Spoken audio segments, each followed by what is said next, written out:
You know what? I really don't feel sorry for DaBaby. Oh well. What's up, you guys? It's your girl Cassie Lately, and you're watching Lately Entertainment TV. Today, we have some interesting stories to talk about.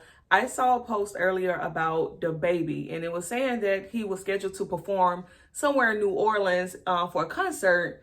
Oh, girl, check out the ponytail. Okay, period. So DaBaby had a concert or something like that in New Orleans, and it got canceled, child, because they said, you know what?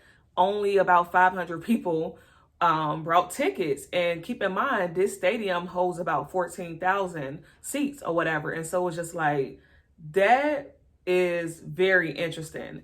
And apparently, everybody was on Twitter and on social media laughing, doing the normal little things that people do. And DaBaby even joined in on the fun and posted a little meme of him sipping his tea too and laughing as well. But it's really just like, child, ain't really nothing funny for real, because it's like he really don't see that, like, there's a decline in your career. And there's nothing funny about that, DaBaby. Seriously, nothing.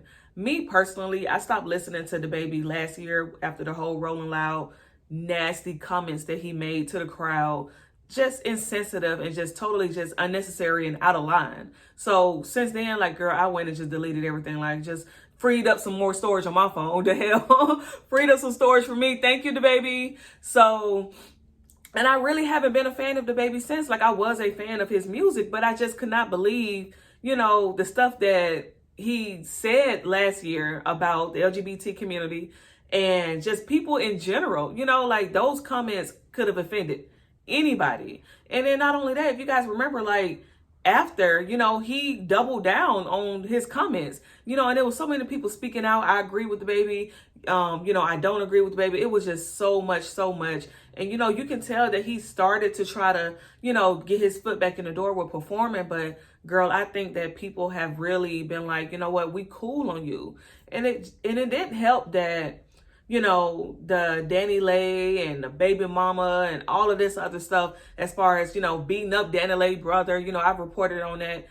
All of that stuff just didn't help, his character. Like, DaBaby is always into something. He's always in something. It's like, sit your ass down somewhere. Sit down, shut up, and just make music. Like, DaBaby has done a lot of bull crap.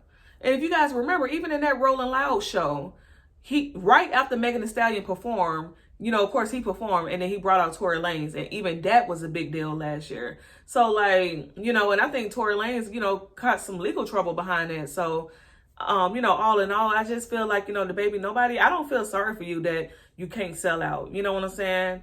I just don't feel bad because he is so big-headed, literally, he's so big-headed, so arrogant. And it's just like, girl, your music is not just hitting the same. Like, it was cool in 2017, 2018 or whatever, but all that shit sounds the same. Like, nobody cares. Nobody cares. And so I'll keep you guys updated on DaBaby and his future performances, because I know he has a performance coming up in Paris and he has a second performance somewhere else. So, we'll see how the fans or any little fans that he has left continue to respond to DaBaby's music. Let's get on to our second story. So Rick Ross announced on his Instagram and social media channels that his Wingstop locations will be selling these new sandwiches, chicken sandwiches. Like, I guess he's joining in on the chicken sandwich craze. He's going to be selling some sandwiches, chicken sandwiches. They're going to be called the biggest, and it comes with about 12 flavors. While that is good news, I just feel like, Rick Ross, what the hell is you doing? This is coming just a few days or a few weeks after this whole lawsuit with him and, a lot of his locations that, in Mississippi or whatever, to where, girl, they had to, he had to be paying out almost $100,000 because it was so much bull crap going on in the stores, making workers pay for safety training, shortages at the cash register, uniforms, all of this type of stuff. And like, when it was all said and done, these people wasn't making no money. And, yeah, he tried to apologize, but it was still some, like, celebrity bull crap, like, I'm a boss, like, you make mistakes, whoop the whoop or whatever. And it's just like, girl, like, that's the best you can do. That's the best you can do.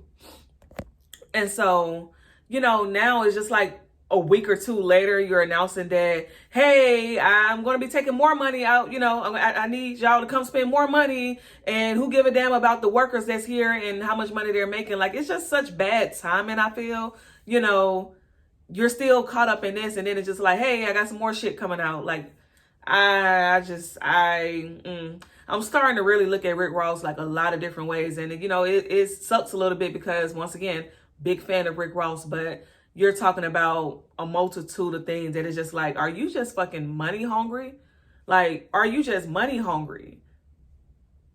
Like, all of those little car and bike shows and these little invest type of bull crap that you have going on just for a bunch of people, yeah, to show up, network, yeah, you know, like, but that shit, it's not giving that. It's not giving that. And like, I just would never spend $130,000, $1,000 or anything to be a part of that type of stuff, you know, just to say that I was in the essence of Rick Ross or his cars and, you know, and his cows and shit like that. No, ma'am. I am proud of everything that Rick Ross has done. And I'm glad that, you know, he has some Wingstop locations in Mississippi. Y'all know that's where I'm from, you know, especially the Mississippi Delta. But it's just like, you know, figure out all of that, like clean all of that shit up first. Then, you know, start easing your way out. But it's just like, that's just so soon. So soon. It's like they just don't care. It's like money, money, money, money, money. You feel me? Like, no, you know, but I will keep you guys updated with that. Somebody asked me earlier, like, girl, are you going to try some of the Wingstop sandwiches? I'm like, I don't know, child, because like I said, let me just get over it. You know, some of the stuff that has came out about the employees that work at those locations. Like, I just can't, you know, I don't know how I feel about that. So, you know, those are the two stories for today, guys. So let me know in the comments, you know, what you think about DaBaby and him not selling out. You think DaBaby's career is over, or, you know, like, what you think? And then as it relates to Rick Ross, will y'all be trying the new chicken sandwiches, girl? You know, what y'all feel about that? Do y'all feel like the timing is crazy, or are you just like, you know, whatever? He got money to make. He got kids to feed as well. Let me know in the comments, and thank you guys for watching What's Going On Lately. Peace.